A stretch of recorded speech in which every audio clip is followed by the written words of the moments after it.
누구나 살면서 이렇게 지우고 싶은 그런 기억, 추억은 아마 다 하나 정도는 있으실 것입니다. 특별히 이제 많은 사람들 앞에서 큰 실수를 했다거나 그럴 경우에는 정말 다시는 기억하고 싶지 않은 그런 순간들이 있을지도 모릅니다. 이거를 요즘에는 흑역사라고 그러죠. 신조어인데 없던 일로 하고 싶은, 어떻게든 지워버리고 싶은 일, 이제 흑역사라고 하는 것입니다. 이제 저도 이제 뭐 그런 추억이 당연히 있죠. 저 같은 경우는 이제 처음 목사 안수를 받고 갑자기 이제 어디서 설교를 하는데 저거 축도를 하라고 하는 것입니다. 제가 축도를 해본 적이 한 번도 없었거든요. 많이 봤고 연습은 한 것 같았는데 갑자기 이렇게 축도를 하라 그러는데 말문이 막히더라고요. 머리가 하얘지는 겁니다. 그래서 그냥 이제는 하고 그냥 가만히 있었습니다. 얼마나 마음이 떨리지 막 거의 허헉거린 것 같아요. 어떻게 끝냈습니다. 다들 은혜 받았다 그러시더라고요. 근데 저에게 있어서는 너무 감사했던 게 녹음되지 않았던 예배였던 게 너무 감사해가지고 잊어버리고 싶은 그런 순간이었을지 모릅니다. 근데 그게 저에게는 약이 되었어요. 무슨 말이냐면 저 같은 경우는 이제 알겠더라고요. 준비하지 않으면 정말 모든 거를 엉망진창으로 만들 수 있는 사람이구나. 그래서 준비를 미리 해야겠다라는 그런 큰 교훈을 얻게 된 그런 시절이 있었습니다. 오늘 우리가 이 역대상의 다윗의 이제 스토리를 우리가 같이 읽었는데요. 사실 오늘 이 다윗의 스토리는 다윗에게 있어서 그렇게 자랑스럽지 않은 그런 이야기일지도 모릅니다. 특별히 역대상은요, 다윗이 왕으로서 얼마나 잘했는가를 드러내는 내용들이 많이 나오는 게 역대상이거든요. 그럼에도 불구하고 다윗에게 있어서는 흑역사와 마찬가지로 정말 퍼블릭컬리 망신을 당하는 그러한 순간이 여기에 담겨져 있다는 것은 분명히 큰 이유가 있을 것입니다. 더불어서 다윗에게 있어서 바로 그가 왕으로서 했던 이 첫 사역 가운데 일어난 이 일로 말미암아 아마 그가 평생 하나님을 섬기며 왕으로서 백성을 섬기는 데 있어서 아주 큰 도움과 은혜가 됐을 줄 우리는 압니다. 왕이 된 이 다윗은요, 정말로 많은 사람들의 지지 가운데 왕이 되었습니다. 그리고 그가 왕이 된 이후에 했던 첫 수건 사역, 그것이 뭐였냐면요, 바로 하나님의 궤를 옮겨오는 것이었습니다. 지금 이 시대에도 한 나라의 대통령이 되면 그의 첫 국정 사역이 무엇인가 많은 일들이 이렇게 관심을 갖지 않습니까? 또 그가 아마 본인이 가장 중요하게 생각했던 것을 아마 이렇게 국정 사역의 처음 것으로 내놓는 것은 당연한 일일 것입니다. 그렇기 때문에 다윗이 그의 왕으로서의 첫 임무를 바로 하나님의 궤를 옮기는 것을 삼았다면 그만큼 그가 중요하게 여겼다는 뜻일 것입니다. 근데 왜 하필이면 말씀에 하나님의 궤라 부르는 이 언약궤를 옮기려고 했을까? 우리는 이미 다 잘 알고 있지만 이 언약궤가 무엇을 상징합니까? 바로 하나님의 임재를 상징하지 않습니까? 출애굽기 25장에 보면요, 거기 뭐라고 말씀하고 계시냐면 언약궤 위에 그룹 사이에서 너를 만나줄 것이고 계명을 줄 거라고 하나님께서 분명히 말씀하고 계십니다. 즉 이 언약궤는요, 바로 하나님의 임재를 상징하는 그런 것이었습니다. 또한 이 언약궤는요, 속죄를 상징합니다. 언약궤 위에 속죄서의 피가 뿌려졌을 때 바로 대속의 역사가 일어나는 것, 바로 그것이 언약궤 아니겠습니까? 또 그 언약궤 안에 무엇이 들어있습니까? 바로 돌판이 들어있었습니다. 하나님의 생명의 말씀, 바로 말씀의 셈이 있던 것이 바로 이 언약궤였던 것입니다. 이 언약궤의 이렇게 큰 중요성을 다윗은 분명히 알고 있었기 때문에 그는 이 언약궤를 옮기고 싶어 했습니다. 이렇게 하나님의 임재가 있는 이 언약궤가 가는 곳마다 사실 이스라엘은요, 기적의 역사를 또한 경험을 했습니다. 이스라엘의 언약궤를 메고 나아갈 때 여리고 성이 무너지는 그런 역사가 일어나지 않았습니까? 그래서 이스라엘이 믿음을 가지고 이 언약궤를 걸고 한 발을 내디딜 때 요단강이 갈라지는 그런 역사가 있지 않았습니까? 하나님의 임재가 있는 곳에는 분명히 놀라운 역사가 있습니다. 이 시대도 마찬가지 아닙니까? 우리가 어떻게 보면요, 너무 편하게 이곳에 있어서 정말 이 역사하시는 하나님을 생생하게 못 느낄 때가 있습니다. 근데 사실 오늘 이 말씀 마치고 바로 우간다 선교 간증을 우리가 또 듣게 됐는데요, 그런 곳에 가시면요 정말로 놀랍도록 역사하시는 하나님을 보실 수밖에 없습니다. 날마다 하나님께 간구하며 하나님의 임재 빼고는 살 길이 없는 그런 선교지, 정말로 말라리아에 걸려서 언제 내 몸이 상할지 모르는 그런 상황 가운데 하나님의 임재 빼고는 살아갈 것이 없고 하나님의 말씀 빼고는 붙들 곳이 없는 그런 곳에서는요 기적의 역사들이 날마다 일어납니다. 그러니까 어떻게 된 게, 우리 담임 목사님께서 가시기 전부터 기도하면서 저 장애 아이들을 좀 돌보면 좋겠다라는 생각을 가지고 있는데, 이미 하나님께서는 놀랍도록 그 땅에 그 아이들을 위한 학교를 시작하고 있었던 그런 일들이 일어나지 않았겠습니까? 하나님의 임재가 있는 곳엔 하나님의 역사가 있습니다. 그런데요, 사울은 이 언약궤를 등한히 여겼습니다. 다윗의 말을 빌리자면요, 오늘 말씀에 3절에 나오면 뭐라고 나오냐면, 사울 때에는 우리가 궤 앞에서 묻지 아니하였다라고 말하고 있습니다. 여기서 이 묻는다는 말이요, 영어로는 For we did not seek 이렇게 되어 있습니다.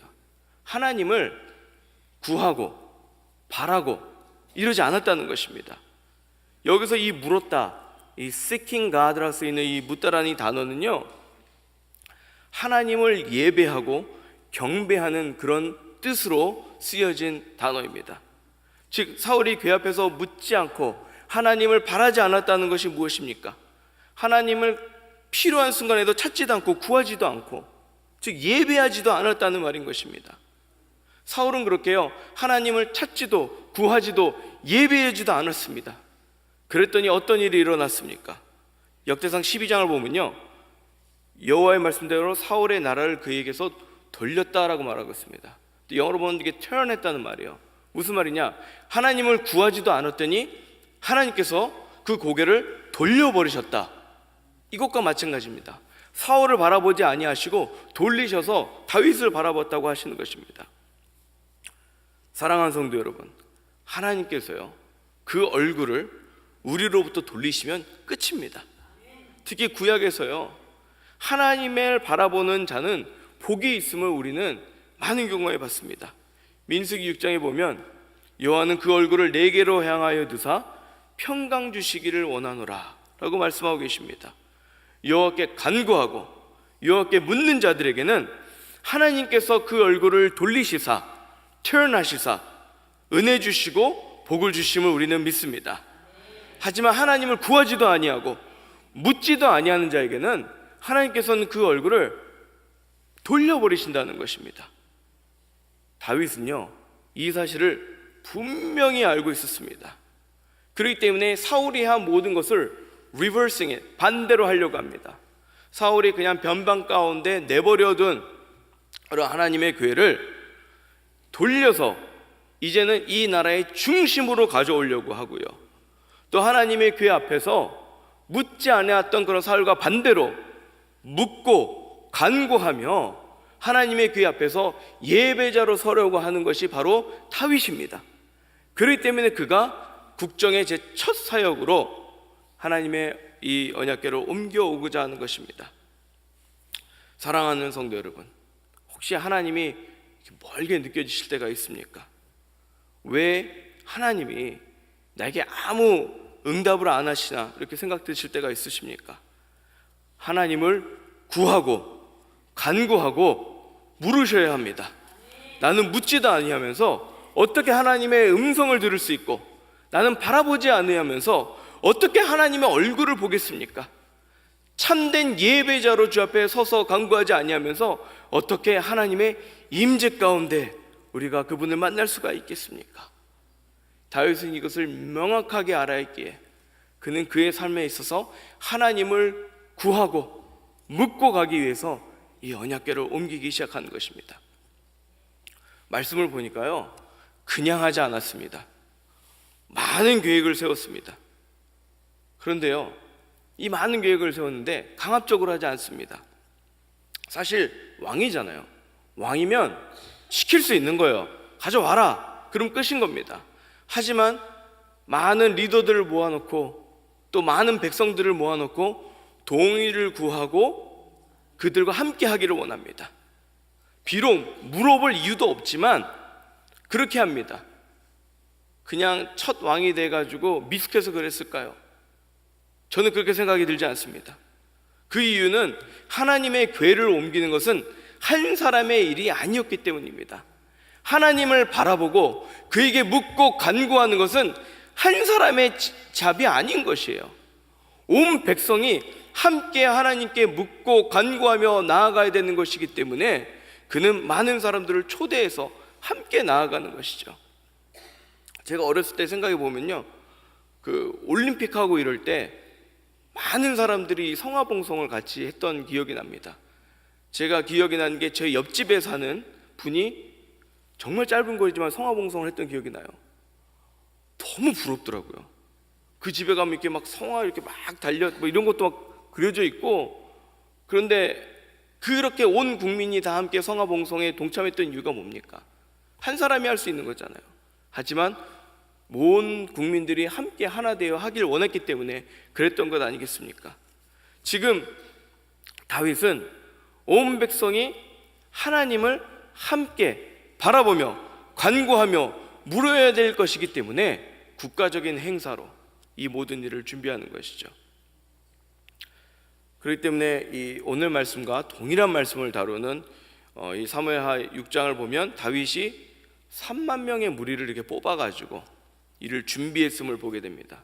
또 오늘 말씀의 5절에 보면 정말 남쪽 땅 끝에서 북쪽 끝까지 온 이스라엘 백성을 다 불러서 이름하기도 힘든 이 기럇 여아림에서 모여서 성대하게 이 축제를 준비합니다.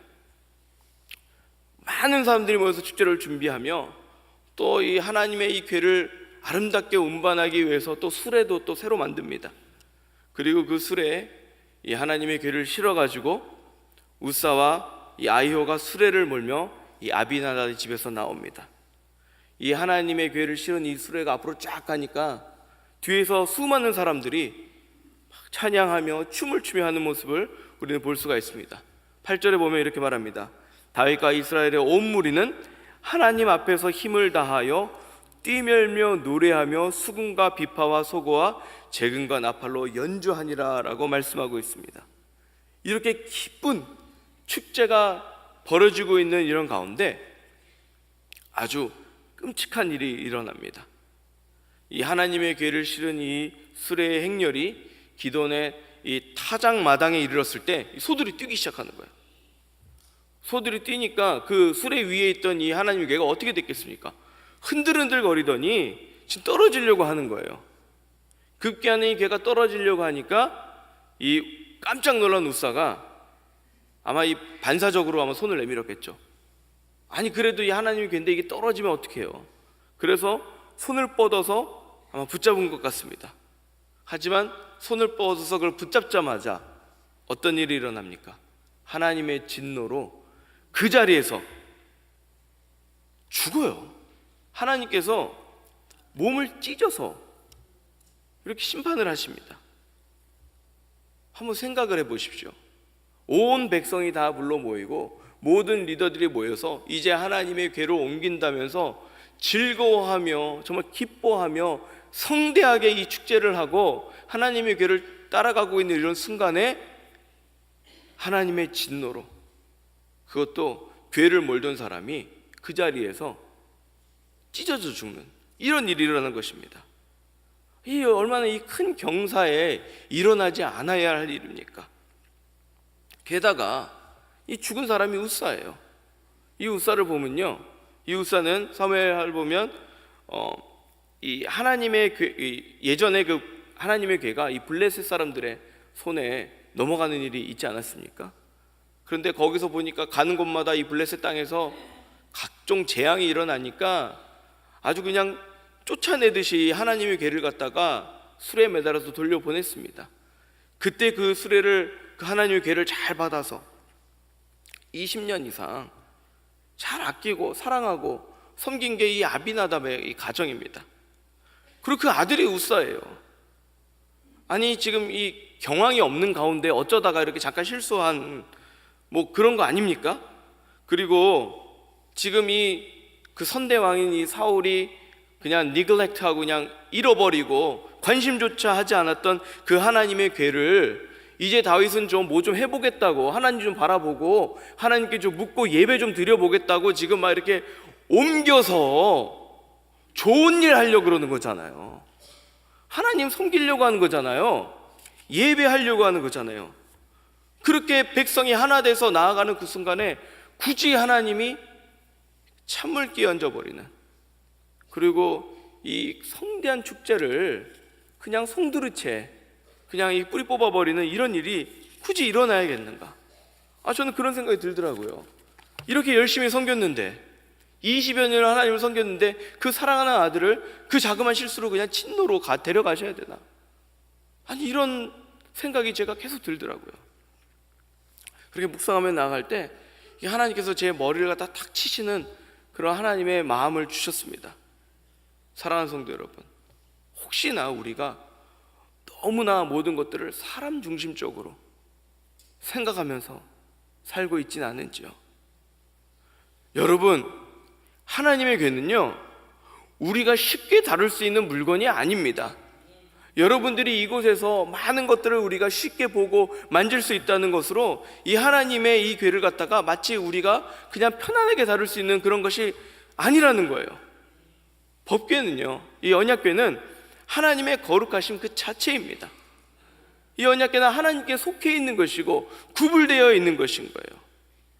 그 하나님의 궤를 이스라엘 백성은 그것에 합당한 위엄과 경외감을 가지고 다뤄야 할 그런 하나님의 궤였던 것입니다. 그리고 이렇게 거룩하게 다루어져야 하는 것이기 때문에 하나님께서 이스라엘 백성들이 혹이나 실수할까 봐 가이드라인을 주신 거예요. 그 가이드라인이 바로 율법 아닙니까? 이 가이드라인을 주셔서 민수기 4장에 보면 이렇게 말하고 있습니다. 언약궤는 반드시 고핫 자손들에 의해서 어깨에 메어져야 된다고 분명히 말을 하고 있습니다. 심지어는요 이 언약궤에다가 고리를 달아가지고 들 수 있게 딱 만들어 놨어요. 그렇게 누가 보더라도 그렇게 가져가는 것을 알 수 있는데 굳이 수레에 실은 것입니다. 우리 또한 이렇게 사람 중심적으로 인간적으로 많은 사역을 대할 때가 있지 않습니까? 우리가 생각할 때는요 합리적이고 효과적이고 신속하게 또 예산 적게 들어가는 그런 일이 가장 좋다고 생각할 때가 너무나 많지 않습니까? 이게 당연히 사람 중심적인 생각입니다. 왜 수레를 사용했겠습니까?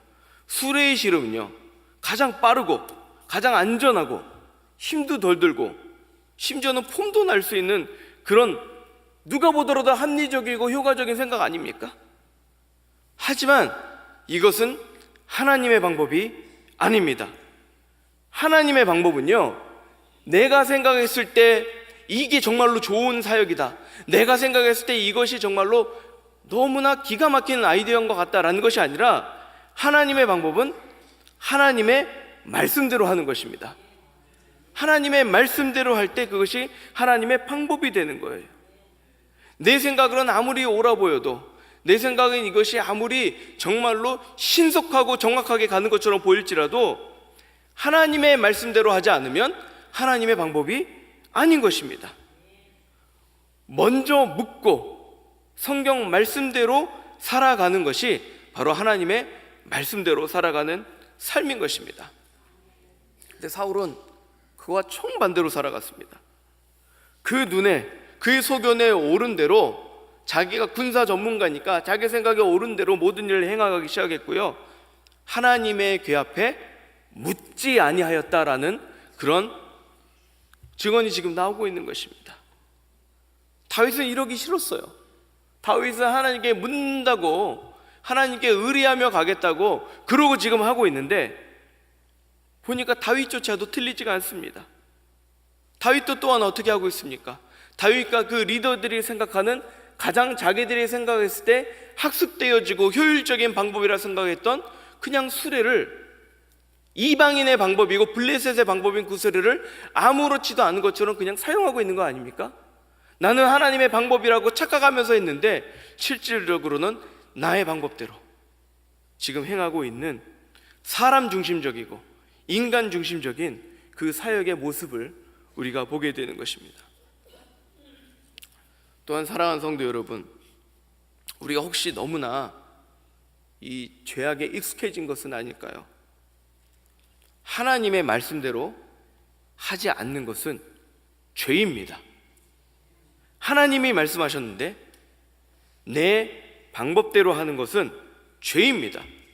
하나님이 말씀하셨는데 내 생각대로 하는 것은 죄입니다. 먹지 말라고 하셨는데 먹는 것은 죄입니다.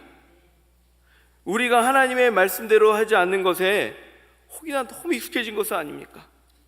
블레셋 사람들의 방법대로 그 수레를 갖고 왔더니 너무 편하고 좋아요. 근데 실제로 또 그렇게 해보니까 특별한 일이 일어나지 않습니다. 그런데 왜 이방인인 블레셋의 방법을 우리들의 삶 가운데 적용하려고 합니까? 하나님께서 분명히 이웃을 미워하는 것조차 죄라고 하셨는데, 마음의 음욕을 품는 것조차 죄라고 하셨는데, 그러고 살아가도 아무 일이 일어나지 않아요. 하나님의 말씀을 붙들고 말씀대로 살아야 되는데 그러지 아니한 삶을 살아갈지라도 당장 나에게 벼락이 떨어지고 내 몸이 찢겨지는 일이 일어나고 있지 않습니다.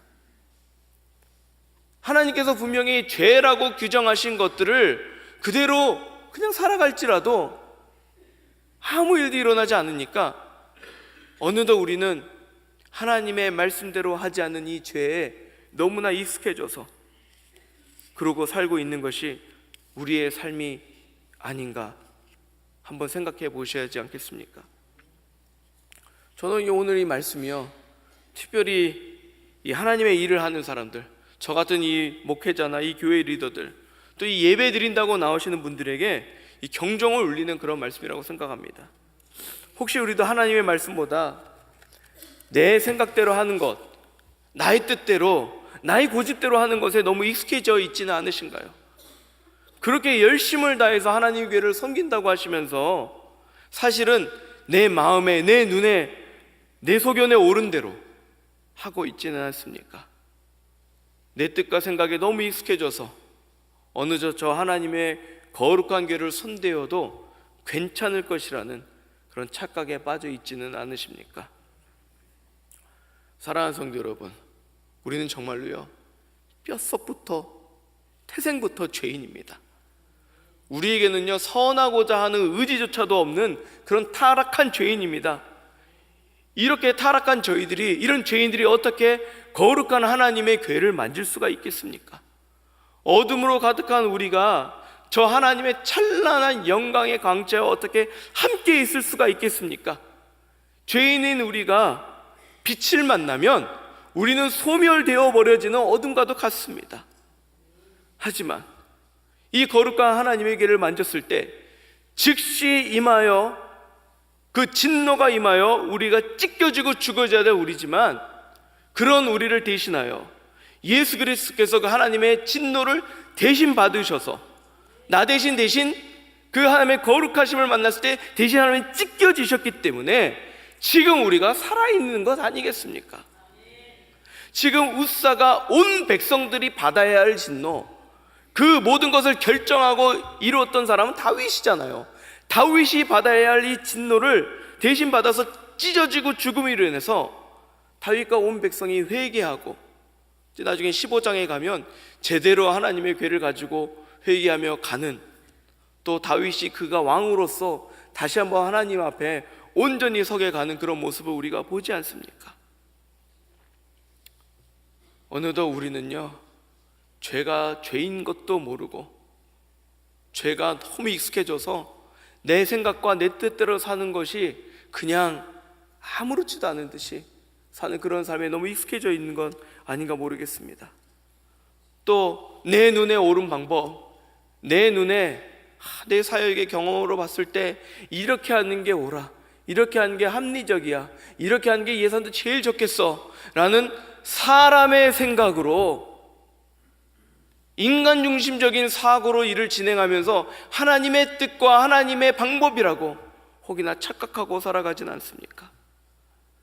그렇게 죄에 익숙해져 살아가면서 지금 내가 언제 하나님의 진노가 떨어질지 모르는 그런 사선을 걷는 것 같은 그런 삶인지도 모르고, 그렇게 죽어야 될 삶인데 하나님의 은혜와 사랑이 지금 나를 덮고 계셔서 하나님의 신실함이 지금도 나를 새롭게 하시고 계시기 때문에, 또 그 하나님의 진노를 베레스 우사가 되신 우리 주 예수 그리스도께서 막아주셨기 때문에 서 있는 것을 혹이나 잊고 살아가는 것은 아닙니까?